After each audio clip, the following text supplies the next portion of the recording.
originalmente la circuncisión antes de los judíos se hacía a los pueblos para representar la esclavitud. Una persona circuncisa era un esclavo. Ahora, a todos nos gustan las ventajas cuando son para nosotros. En este caso, los judíos tenían estas ventajas. ¿Pero qué ventajas tenían? Pues tenían, como dice ahí mismo en Romanos, tenían la ventaja de que les había sido confiada la palabra de Dios. Unos, mostrando así su perdición, toman la misericordia de Dios y su paciencia para justificarse a sí mismos en sus maldades, alegando que si Dios es tan bueno y su bondad se muestra aún, pues se va a mostrar aún más si pecamos.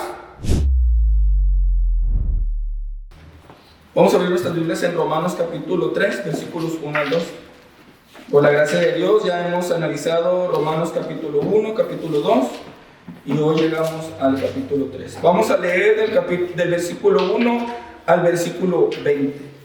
Dice: ¿qué ventaja tiene pues el judío?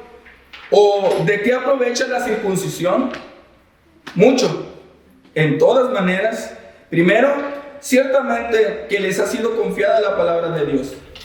Pues que, si algunos de ellos han sido incrédulos, su incredulidad habrá hecho nula la fidelidad de Dios.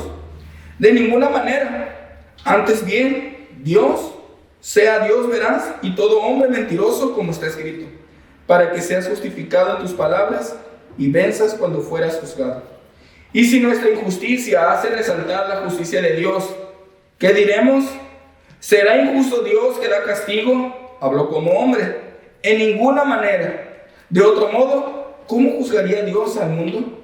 Pero si por mi mentira la verdad de Dios abundó para su gloria, ¿por qué aún soy juzgado como pecador? ¿Y por qué no decir como se nos calumnia y como algunos cuya condenación es justa afirman que nosotros decimos hagamos males para que vengan bienes? ¿Qué pues? ¿Somos nosotros mejores que ellos? En ninguna manera, pues ya hemos acusado a judíos y a gentiles que todos están bajo pecado. Como está escrito, no hay justo ni un uno, no hay quien entienda, no hay quien busque a Dios. Todos se desviaron a una, se hicieron inútiles. No hay quien haga lo bueno, no hay ni siquiera uno. Sepulcro abierto su garganta, con su lengua engañan. Veneno de áspides hay debajo de sus labios. Su boca está llena de maldición y de amargura. Sus pies se apresuran para derramar sangre. Quebranto y desventura hay en sus caminos, y no conocieron camino de paz. No hay temor de Dios delante de sus ojos. Pero sabemos que todo lo que la ley dice, lo dice a los que están bajo la ley, para que toda boca se cierre y todo el mundo quede bajo el juicio de Dios, ya que por las obras de la ley ningún ser humano será justificado delante de él, porque por medio de la ley es el conocimiento del pecado. Muy bien, los primeros dos versículos dicen qué ventaja tiene pues el judío o de qué aprovecha la circuncisión. Mucho en todas maneras. Primero, ciertamente que les ha sido confiada la palabra de Dios. Encontramos dos preguntas que son una sola. Es decir, es una pregunta dicha de dos formas.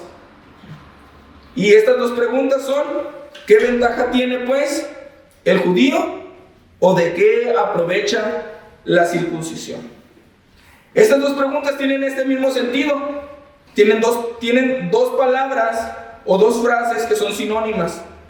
Estas son ventaja y de qué aprovecha. Y la segunda son el judío y la circuncisión. En griego encontramos las palabras ventaja y aprovecha de la siguiente manera: ventaja como perizos, y su definición es superabundante cuando se habla de cantidad o superior cuando se habla de calidad. Por implicación, excesivo. Y aprovecha lo encontramos como la palabra ofelia. Definición, utilidad, es decir, beneficio.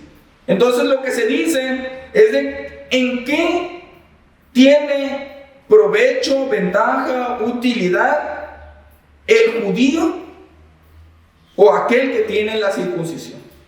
Ahora, por el otro lado encontramos estas dos palabras que también son sinónimas, que es, o se utilizan de manera sinónima, que es judío y circuncisión. Y esto es porque una cosa sin la otra no podía ser. Si un judío se hacía llamar judío, tenía que ser circunciso. No había una opción. No había una persona que dijera, yo soy judío y no soy circunciso. No existía eso. Tampoco existía la libertad de que una persona que no era judía y que era un prosélito y que quería pertenecer a la fe judía, pudiera decir, yo quiero ser uno de ustedes, circuncídate. No quiero ser judío pero sin circuncidarme. No existía tal libertad. Entonces cuando se habla de un judío o cuando se habla de alguien de la circuncisión, estamos hablando de lo mismo. Entonces la pregunta en resumen dice, ¿qué tipo de ventaja o de utilidad tiene el que un judío esté circunciso o que tenga este nombre de judío? Dice Pablo, mucho en todas maneras. En el capítulo 27, en la Confesión de Fe de Westminster, nos dice lo siguiente sobre los sacramentos. Dice, los sacramentos son señales y sellos santos del pacto de gracia. 1. Instituidos directamente por Dios. 2. Para representar a Cristo y a sus beneficios, para confirmar nuestra participación en Él. 3. Y también para establecer una distinción visible entre aquellos que pertenecen a la iglesia y el resto del mundo. Y 4. Y para obligarlos solamente al servicio de Dios en Cristo conforme a su palabra. Entonces encontramos que Pablo dice que los judíos habían tenido dentro del pacto la circuncisión, y algunos cristianos habían llegado a la conclusión que de nada servía que los judíos habían sido circuncisos. Muchos estaban haciendo o desplazando la ley, pensando que por ser cristianos o estar en Cristo, la ley ya no tenía cabida en su fe. Y que además todas las cosas que los judíos hacían y que se les había sido dado por medio de la ley no tenían ningún provecho. Pablo les dice, no lleguen a esa conclusión todavía.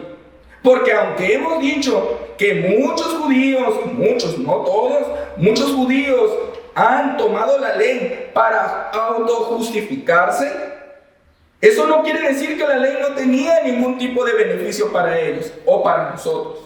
Porque sabemos que la ley tiene un propósito. Y es el problema, tanto para los judíos como para nosotros hoy en día, el no entender el propósito de la ley. El propósito de la ley no fue justificarnos. Como más adelante vemos en un versículo que dice en Romanos capítulo 3, versículo 20. Dice que, ya que por las obras de la ley ningún ser humano será justificado delante de él, porque por medio de la ley es el conocimiento del pecado. Entonces, la ley no justifica. Y porque la ley no era suficiente para que una persona fuera justificada, es que fue dada una promesa. Y la promesa es cumplida en el Evangelio de Cristo. Y Cristo es el que nos justifica. Es decir, que sin la ley no podíamos ser capaces de entender la necesidad que teníamos de un Salvador. En el Antiguo Testamento ya vemos estos sacramentos que son en resumen instituidos por Dios, como son, por ejemplo, las fiestas en el Antiguo Testamento. Vemos también lo que es la consagración de los sacerdotes, vemos también lo que es la Pascua, encontramos lo que es la circuncisión, encontramos todos estos actos que son impuestos por Dios al hombre para consagrarlos y hacerlos diferentes. En el Antiguo Testamento, como les digo, encontramos estos sacramentos instituidos por Dios que representan a Cristo, que nos distinguen como su pueblo, en este caso su iglesia, y nos obliga al servicio único a Dios. Es decir, estos sacramentos, al verlos, nos invitan, nos dicen que somos de Dios. Y esto fue, en este caso, la circuncisión, y ese fue su propósito. Fue instituido por Dios, tenía un propósito de representar a Cristo, tenía un sentido espiritual, nos distingue como su pueblo y nos obliga al servicio único a Dios. Es decir, un judío, al ser circunciso, tenía estas 4 cosas en su circuncisión. Dios se lo había mandado, esto representaba una promesa, lo distinguía de los otros pueblos y también lo obligaba, al ser circunciso, al servir a Dios. Es decir, De hecho, originalmente la circuncisión antes de los judíos se hacía a los pueblos para representar la esclavitud. Una persona circuncisa era un esclavo. Entonces, para Abraham, muy seguramente el haber sido tomado este símbolo en su cuerpo era decirle: tú eres mi esclavo, tú eres mi hijo, tú eres mi pueblo. De manera que Abraham no fue apartado por Dios para que fuera libre y hiciera sus deseos, sino para cumplir el propósito de Dios en él y su pueblo y sus generaciones. Y así viniera el Cristo. Ahora, después de todo lo dicho en el capítulo 2 de Romanos, Pablo no quiere que sus lectores, en su mayoría gentiles, no judíos, lleguen a una conclusión apresurada sobre los judíos y los medios de gracia dados a ellos en el pacto bajo la antigua administración, puesto que esta antigua administración tuvo sus ventajas y aún las tiene, sino que comprendan que aquellas cosas que fueron dadas a ellos tuvieron su propósito y ciertamente les otorgó Dios en ellas ventaja y provecho. Ahora, a todos nos gustan las ventajas cuando son para nosotros. En este caso, los judíos tenían estas ventajas. ¿Pero qué ventajas tenían? Pues tenían, como dice ahí mismo en Romanos, tenían la ventaja de que les había sido confiada la palabra de Dios. Es decir, tenían los oráculos de Dios, sabían, o al menos tenían noción de qué es lo que Dios quería hacer con ellos. No es lo mismo que tú seas avisado. Por ejemplo, sabemos que en la ciudad sucede mucho que hay lugares en los que cortan el agua por cierta temporada, ¿no? Y hay gente que no está avisada porque no le llegó el aviso. Te cortaron el agua y de repente tienes una semana sin agua, ¿no? Y dices: ¿y ahora qué hago? Y habrá personas que sí son avisadas y guardan agua y pueden sobrellevar la situación de mejor manera. Es una ventaja ser avisado, ¿no? Es una ventaja poder tener un aviso previo de que algo va a suceder. Pues los judíos sí tenían ese previo aviso. Sabían que un juicio había de venir a través de que Cristo habría de venir y habría de predicar el evangelio, pero lo que sucedió es de que entendieron mal la ley y en lugar de tomar la ley para examinarse a sí mismos, tomaron la ley como un apoyo para justificarse a sí mismos, como ya lo hemos visto las semanas pasadas. También Hebreos capítulo 1, versículo 1 dice: Dios, habiendo hablado muchas veces y de muchas maneras en otro tiempo a los padres por los profetas. Esa fue la ventaja que tenían. Tenían la ventaja de que Dios les había hablado. Tenían los oráculos, la palabra de Dios. Y tenían en sí símbolos que representaban la vida espiritual. Ahora, no puedo tocar el tema sin ver las similitudes en cuanto a la circuncisión y los judíos y el bautismo y los cristianos. En cómo todas estas cosas que corresponden a la fe se tornan en beneficios en aquellos que tienen contacto con la fe, a pesar de no ser creyentes de corazón y solo recibir la señal del pacto externamente. Y es eso lo que Pablo nos quiere decir. Dice el versículo 3 y 4: pues que si algunos de ellos han sido incrédulos, su incredulidad habrá hecho nula sin efecto la fidelidad de Dios. De ninguna manera, antes bien sea Dios veraz y todo hombre mentiroso, como está escrito, para que seas justificado en tus palabras y venzas cuando fueres juzgado. Los capítulos más adelante Pablo dará una explicación amplia al respecto. Podemos leer Romanos capítulo 9, versículos 1 al 8. Dice, Romanos 9.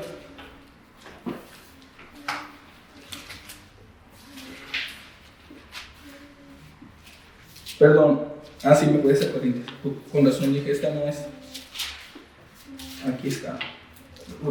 Romanos capítulo 9, 1 al 8 dice: verdad digo en Cristo, no miento, y mi conciencia me da testimonio en el Espíritu Santo, que tengo gran tristeza y continuo dolor en mi corazón, porque deseara yo mismo ser anatema, maldito, separado de Cristo, por amor a mis hermanos, los que son mis parientes según la carne, que son israelitas, de los cuales son la adopción, la gloria, el pacto, la promulgación de la ley, está hablando de los beneficios, el culto y las promesas, de quienes son los patriarcas y de los cuales según la carne vino Cristo, el cual es Dios sobre todas las cosas, bendito por los siglos, amén. No que la palabra de Dios haya fallado, porque no todos los que descienden de Israel son israelitas, ni por ser descendientes de Abraham son todos hijos, sino en Isaac te será llamada descendencia. Esto es, no los que son hijos según la carne son los hijos de Dios, sino que los que son hijos según la promesa son contados como descendientes.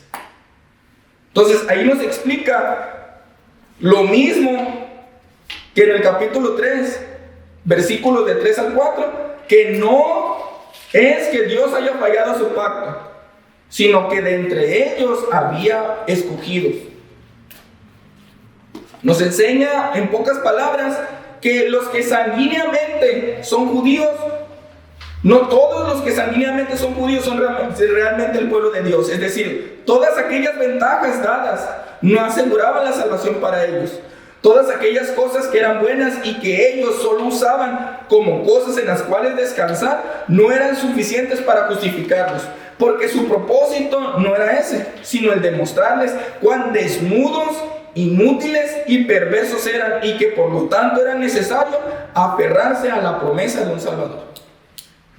En lugar de voltear hacia Cristo por la fe, como mirando al invisible, como cada uno de los que se aferraron a Dios y su promesa, ellos tomaron la ley, la circuncisión y sus nombres de judíos para justificarse a sí mismos. Entonces, que algunos de ellos hayan sido incrédulos no contradice a la bondad de Dios ni a su pacto, porque su pacto no fue que todos, por el simple hecho de participar de la circuncisión, serían salvos, sino que, como dice Romanos 9:15, como a Moisés dice, tendré misericordia del que yo tenga misericordia y me compadeceré del que yo me compadezca. En lugar de llegar a la conclusión que si los judíos en su totalidad fueron desleales al pacto, eso significa que Dios ha sido desleal, debemos ver cuán fiel ha sido el que ha guardado a un remanente escogido por gracia a pesar de la infidelidad de los hombres. En lugar de estar viendo que un pequeño grupo de hombres fueron infieles al pacto y decir, por cuanto estos hombres fueron infieles, quiere decir que Dios es infiel al pacto, debemos de pensar, más bien, porque este grupo de hombres es infiel, y aún a pesar de eso, Dios ha escogido a un grupo de personas para que le sean fiel, y Dios es muy bueno por eso. Esa es la conclusión que deberíamos de llegar al ver la bondad y la misericordia de Dios por nosotros. Debemos ver cuán fiel ha sido el que ha guardado a un remanente escogido por gracia a pesar de la infidelidad de los hombres. El Dios que es eterno, aquel que es de excelentísima y santísima majestad, quien reina todopoderosamente desde los cielos y que tiene todo dominio sobre cielos, tierra y mar, quien reina en todo el universo, observable y no observable, que aún el mismo infierno es su potestad. No hay reino que no sea suyo. Ese Dios es nuestro Dios y Señor sobre creyentes y los que no lo son. Y aún a pesar de ser todo lo que es, sin necesidad de nada ni de nadie, y que al mismo tiempo todo depende de Él y su voluntad, Él en su riqueza de bondad y paciencia ha querido mostrar misericordia a simples hombres. Versículos 5 al 8 dice: y si nuestra injusticia hace resaltar la justicia de Dios, ¿qué diremos? ¿Será injusto Dios que da castigo? Hablo como hombre, en ninguna manera. De otro modo, ¿cómo juzgaría Dios al mundo? Pero si por mi mentira la verdad de Dios abundó para su gloria, ¿por qué aún soy juzgado como pecador? ¿Y por qué no decir como se nos calumnia y como algunos cuya condenación es justa afirman que nosotros decimos, hagamos males para que vengan bienes? ¿Qué pues? ¿Somos mejores que ellos? En ninguna manera, pues ya hemos acusado a judíos y a gentiles que todos están bajo pecado. Como está escrito, no hay justo ni aún uno. Entonces, el propósito de todos los argumentos dados por Pablo es llevar a la conclusión de que todos, al ser pecadores, sean judíos con sus ventajas o gentiles con sus ventajas, necesitamos a Cristo como Salvador. Y que todas las ventajas dadas a estos judíos eran con el propósito de llevarlos a Cristo. no de que se perdieran en el camino, no de que tomaran estas ventajas como pretextos para sentirse mejores o de mayor calidad que los demás, sino que tomaran estas ventajas para conocer al Cristo. Y de hecho, todas estas ventajas que les fueron dadas a los judíos se convirtieron también en nuestras ventajas. Porque de no haber sido por las ventajas que les fueron dadas a ellos, no pudieron haber sido guardadas estas excelentes joyas, estas cosas que eran para el pueblo de Dios. Porque de no haber guardado un pueblo que guardara la ley y los preceptos de Dios, ¿cómo habría llegado la fe a nosotros? Entonces, más bien debemos de vernos como un pueblo complementario, en el que los judíos que guardaron la ley y que guardaron los preceptos de Dios y todas las ordenanzas de Dios con el propósito de obtener la promesa, son nuestros hermanos en la fe, en Cristo Jesús. Ese fue el propósito de la ley, mostrarnos cuán necesitados, cuán perdidos, cuán sucios estábamos, para que entonces Cristo, quien sí cumplió toda la ley, pudiera representarnos y perdonarnos, justificándonos en Él. Los versículos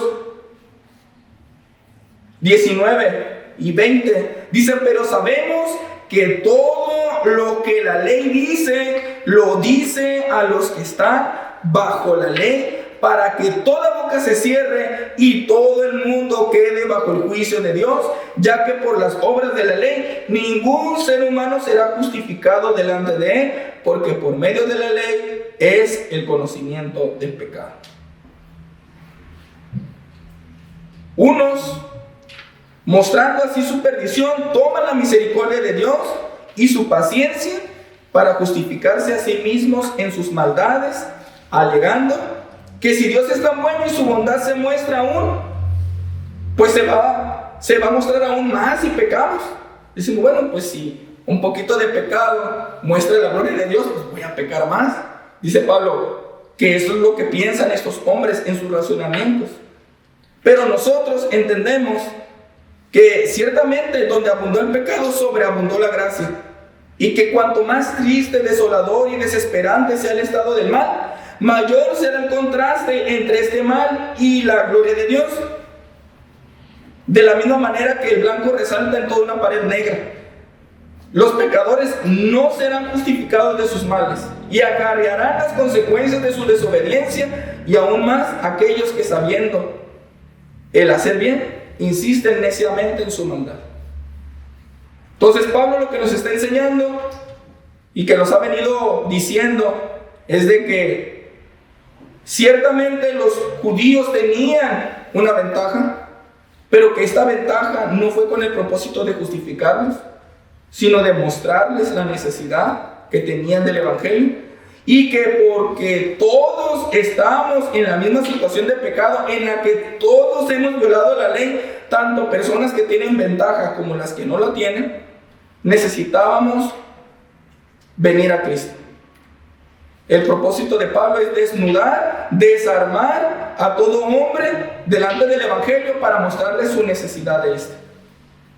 Y es ahí donde, viendo todas las circunstancias que preceden a Cristo, podemos estar bien agradecidos, porque, por ejemplo, si los judíos, teniendo ventaja, tropezaron, muchos de ellos, ¿qué podemos decir de nosotros que no teníamos ningún tipo de ventaja? ¿Qué podemos decir de nosotros que no teníamos ley, que no teníamos los preceptos de la ley, que no teníamos ninguna de estas cosas que como pueblo los judíos tenían, que tenían una cultura, por decirlo así, santa, que en su mente estaba la ley, que estudiaban la ley, que la guardaban en su corazón, muchos de ellos? ¿Qué podemos decir nosotros, simples gentiles, que vivíamos entre los malos y en una cultura depravada, y que hemos sido llamados por la simple misericordia y gracia de Dios? No porque haya visto algo bueno en nosotros, no porque nosotros hayamos hecho algo especial, sino porque Dios quiso salvarnos de entre los pueblos del mundo. Y de esa misma manera quiso por su soberana voluntad ponernos en ese pueblo escogido y mostrar que no es judío aquel que lo es externamente, sino aquel que lo es en el corazón, donde Dios ha puesto la ley para que la cumplamos, no para que pensamos que la ley está abolida y que está mal y que es perversa. La ley es buena porque nos presenta el carácter de Dios, y el carácter de Dios es bueno. Más bien nos presentó que tan malos éramos nosotros, y entonces vino la misericordia de Dios al darnos en Cristo Jesús la salvación.